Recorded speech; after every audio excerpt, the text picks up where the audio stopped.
A few very dedicated women with very little money in the 30s saw the impact of the Great Depression. They particularly were interested in helping women that were impacted.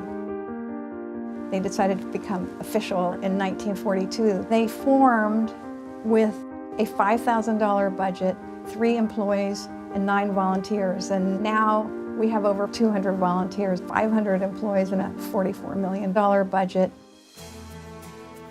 Didi was involved with the Los Angeles Psychiatric Service, but its resources were so limited. It required raising a lot of money. She spoke to King. They decided to step up and lead the way. They believed in a lifeline, which they wrapped around community. They understood that small acts of kindness and care and quality services were of great value to make the entire community stronger. As with most things that King and Didi did, they saw it through. Didi's family gave a huge donation so that we could match the federal funding and become a community mental health center. The Los Angeles Psychiatric Service became the Didi Hirsch Community Mental Health Center. Amazingly, Didi did all of this when she was very ill. From the time of the groundbreaking, even from well before that, through the fundraising, the growth of the organization.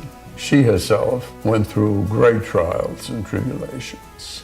There have been 2 periods of expansion. The first one was in the early 70s, would provide community outreach, outpatient care, residential care, the whole gamut of services. We began serving children. There was a clinic in Venice at the time. The first day it opened, there was a line down the block of people that wanted that help. It was in the mid-70s and I was in my mid-20s. I came and saw a therapist pretty regularly. It was really helpful to have a place to go where you didn't need much money. For 18 months, on a weekly basis, I came to a 90-minute group therapy session, seeing that other people had the same kinds of problems that I had, that they wanted to get better, and had found their way to this place where they might get help.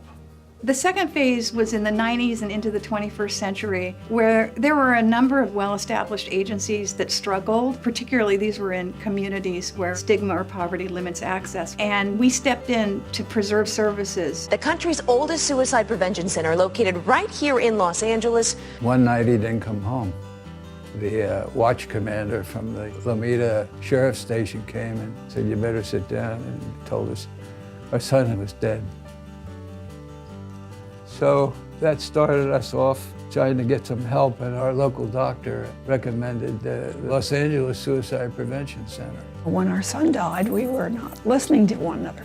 The Suicide Prevention Center saved our marriage. We both had to learn how to listen to one another. The kindness with the way that they handle people comes out through the telephone, and it's just amazing. All of the people that we met there were so viscerally committed to the prevention of suicide that it was something we couldn't turn away from. We wouldn't. We had to become involved. Breaking news here. Stocks all around the world are tanking because of the crisis on Wall Street. The market fell as if down a well, over 700 points. We've just gone through what's called the Great Recession.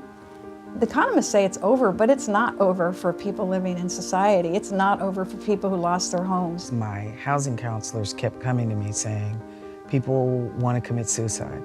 And we reached out to Didi Hirsch because we didn't know what to do with it. One of the ways that we initiated our collaboration was to get the housing counselors trained by Didi Hirsch counselors. We were taught kind of the trigger words. Didi Hirsch Community Center held its awards today at the Beverly Wilshire Hotel.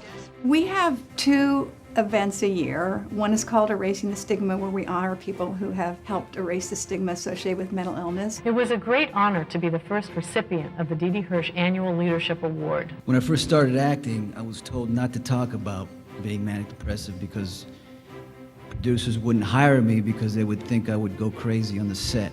And for all these old jelly spine men we have, get your butt to a doctor, you ain't right. A doctor said to me, "I think you're manic depressive." I wanted to throw a ticker tape parade. It had a name, and it has a treatment. Every time you tell your story, it turns out someone else has a story, and you're lifting their burden by opening the door for them. and the other is our Alive and Running 5K that benefits our Suicide Prevention Center. When people hear about the people we've honored, or they come to our 5K and they see all the people that have been affected by suicide that are talking about it and have been able to heal over time, we are meeting our mission. The legacy of the organization lies with the commitment to people who are in need and had nowhere else to go. That continues to be something that's woven through the fabric of everything we've done. The fact that we've grown so much says several things about society. It says that it's harder and harder for mental health and substance use agencies to survive. It also says that more people in society are asking for help, and it shows that there's less stigma and that people are willing to ask for help. And there's more hope. The great legacy really is that you never know the seeds you plant.